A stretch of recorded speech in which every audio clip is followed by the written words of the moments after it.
In this video, I want to show you how to do stoichiometry calculations. So this map that's on this slide is a nice helpful tool when doing stoichiometry calculations. So I want to first divide this map into two parts. So on the left-hand side, I'm going to call that substance 1. So that is the first substance when we're looking at a stoichiometry calculation. And then on the right side, that's substance 2. So that's my second substance that I'm trying to calculate to. So substance 1 is where I'm going to be starting. So I'm going to highlight that side in green, just so that you can see this is where I'm starting. So all of these boxes on this side are the number given to me. So whatever number's given to me in the problem, whether it's mass, moles, volume, particles, whatever, that's what I'm starting with. So that's that side. On the right side, this is what I'm ending with. So on this side, this is what I'm trying to find in the problems. So if the problem asks me for mass, moles, or a number of particles, I want to get to this side. So I'm always going to start on the left, and then I'm going to try to go to the right. Okay, so this is our first problem. So when hydrogen gas reacts with nitrogen gas, ammonia is produced. And you can see they've already given us a balanced equation, which we need to use when doing stoichiometry. So when 4.52 moles of hydrogen gas react with an excess of nitrogen gas, how many moles of ammonia are produced? So you noticed I highlighted the number and the unit of what was given to me. That's where I'm starting. Now, it's asking for moles of ammonia that are produced. That's what I want to go to. So let's use this map that I have in the corner here. So it's giving me moles of hydrogen gas, so I'm in terms of moles of substance 1, and I want to go to moles of ammonia gas. So I want to stop right there. So since those blocks are right next to each other, this only takes one step. I'm just going straight from moles of hydrogen to moles of ammonia. So just one step. So you always start with the number given, 4.52 moles of hydrogen. And I want to drop that unit just so it cancels. So moles of hydrogen. And I want to go, which we can see on the map, I'm going from moles of hydrogen to moles, so that's what goes on top, but this time of the new substance I'm trying to find, which is ammonia, NH3. Now, you can see on the map, it tells me I get those numbers from my balanced equation, so I get them from right here. That's what those coefficients are. And if no number is written, it's a 1. So next to NH3, there's a 2, and next to H2, there's a 3. So now I plug this in my calculator as 4.52 moles of hydrogen times 2 divided by 3, and I get an answer of 3.01 moles of ammonia, NH3. I rounded to 3 significant figures because I was only given 3 at the beginning of the problem. Let's try a little harder problem. This problem is a little bit different.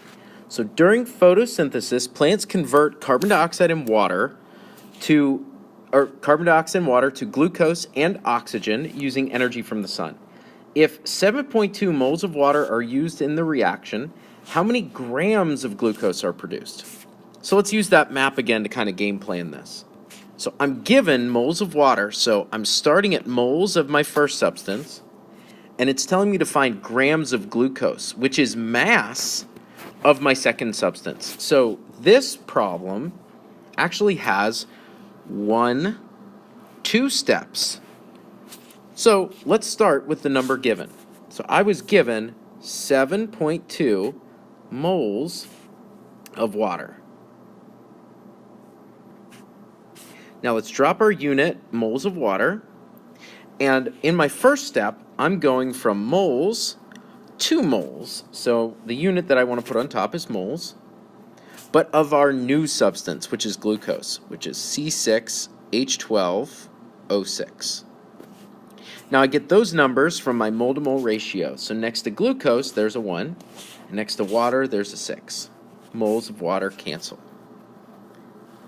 Now I'm going to drop moles of glucose, C6H12O6, and I'm going to grams of glucose, C6H12O6.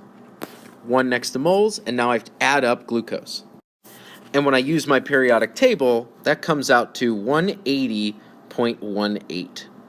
So now I'm just going to plug this in my calculator. So I take 7.2 divided by 6, since it's on the bottom, times 180.18, and I get to 2 sig figs, 220 grams of glucose. Let's try one more problem. All right, so I think that you are catching on after the first 2 examples. So try this one on your own and by pausing the video, and then when we get back, I'll walk you through how to solve it.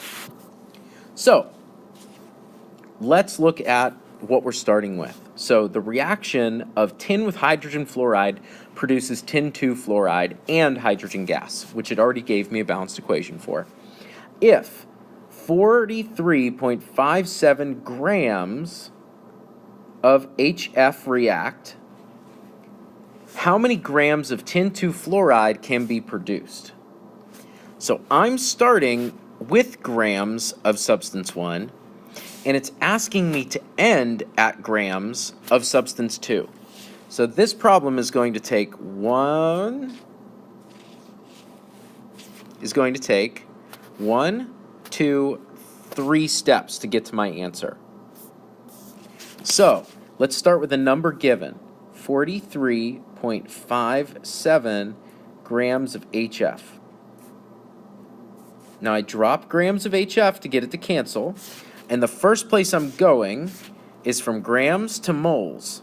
Now I haven't changed sides of the map yet, so I haven't changed my substance. So that's still moles of HF. So 1, then I add up H and F, and I get 20.01. So now I can drop moles of HF, and I can go to moles for my second step because I'm going from this block to this one. And this time I am changing the substance, so this is when I can actually go to tin 2 fluoride, which is SnF2. And I get those numbers from the balanced equation. So next to HF, there's a 2. From tin 2 fluoride, there's a 1. And now I can finally drop moles of SnF2. And I'm going to go to grams of SnF2, just to finish up the problem and go from my last block to here. So 1 next to moles, and now I need to add up SnF2. And that comes out to 156.71.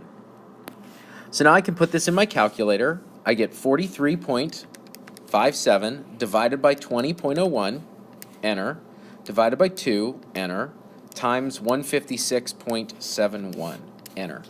And I'm only allowed 4 sig figs, so 170.6 grams of SnF2 is my answer.